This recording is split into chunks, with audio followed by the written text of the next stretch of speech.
Welcome to part 10 of Exploring the Gospels, and we are now in the second segment of our exploration of John's Gospel.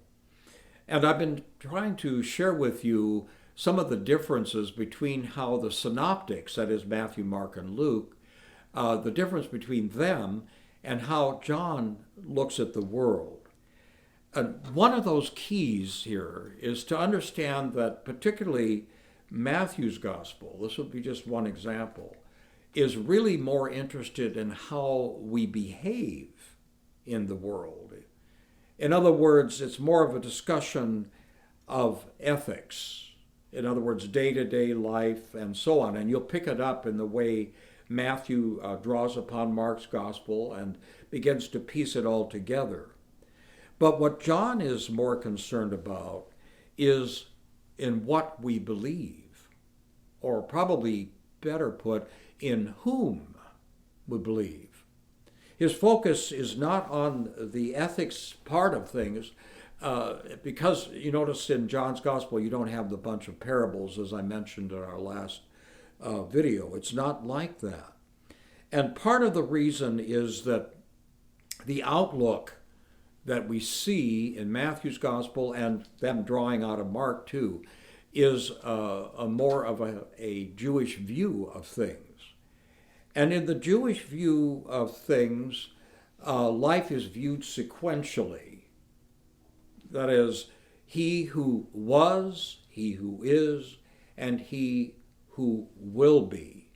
That's a real different emphasis and a Hebrew way of thinking of life and our relationship with God. When you get into John's gospel, now he's writing to the community, we believe, at Ephesus, which would be a mixture of the Greek and the Hebrew conceptualities. And I don't want us to get confused here, but you have to realize the context into which these gospels are written will vary. And we know the synoptics, though Luke was written into certainly a Greek context, they're still having to grapple with the Jewish realities of the time. In other words, writing into the early Christians, some of them, many of them, were Jews, and then also the Greeks. And the way John's gospel comes off is that he draws more into the Greek way of thinking, you want to put it that way. He certainly views things on a vertical line, not so much horizontal, but in a vertical line, in the sense that the God who is God comes from heaven and he comes down to dwell among the people. I mean, it shows itself right there in John 3:16. For God so loved the world that he gave up his only begotten Son.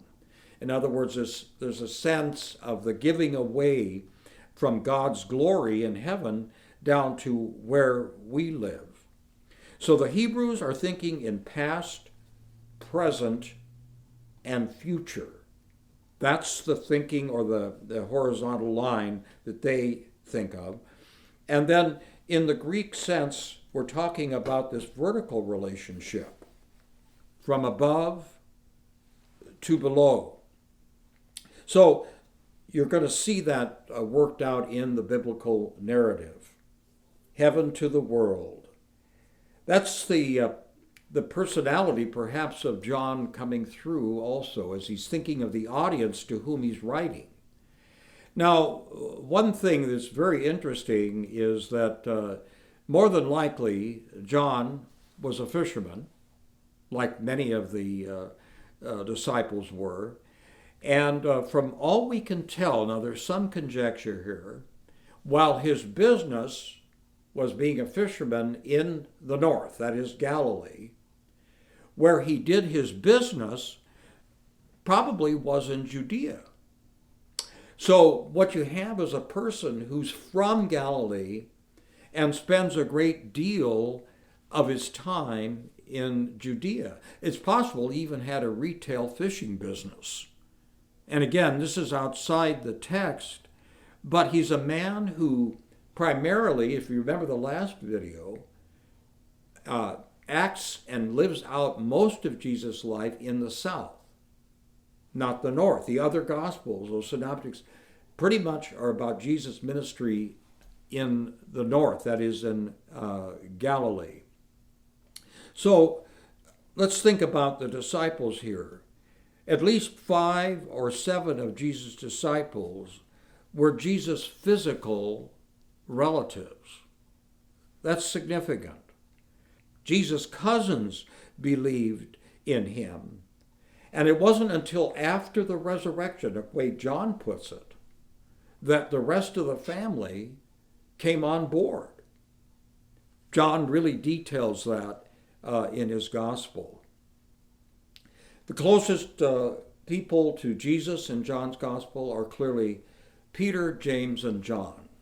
They're the closest, the kind of inner circle. They're not the only people that Jesus loves, but you're going to see in John a real emphasis about the one special disciple. And in John's gospel, that special disciple clearly is John himself.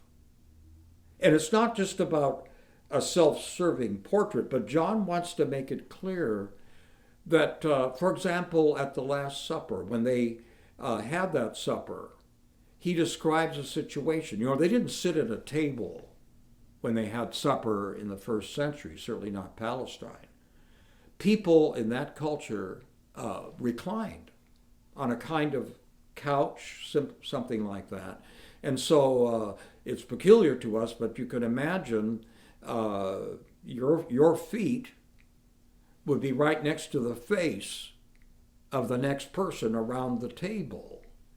And maybe that's one reason they wash people's feet. Who knows? I'm just conjecturing there. It was certainly a cleansing kind of thing, but just the fact of the odor might make one want to pause there as well. So they're reclining around the table. And in John's gospel, we have those pictures of Jesus, or rather John, leaning on the breast of Jesus. You know, that would indicate a tenderness, a belovedness of this disciple. And from all we can tell, John would be the last surviving of the disciples. To be frank with you, by this point, if we're looking at 90 to 100 AD for the writing of John's gospel, he would have been a very old person. And the other disciples, I'll put it frankly, they would have already been assassinated. I know that may seem strong, but really that's what happened to these people. The ones who followed Jesus, almost all of them were assassinated. They were murdered because of their association and the message they had of the gospel. But John, you see, is one who continues on in his life, as far as we can tell, isolated, living out his life in what is today modern-day Turkey. So John expands Jesus' words. He knew Jesus very well.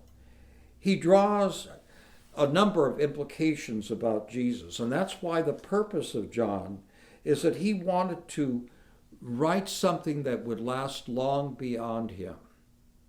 In fact, near the end of the gospel, he says, "These things have been written that you might come to believe on Jesus, and that in believing you might have life."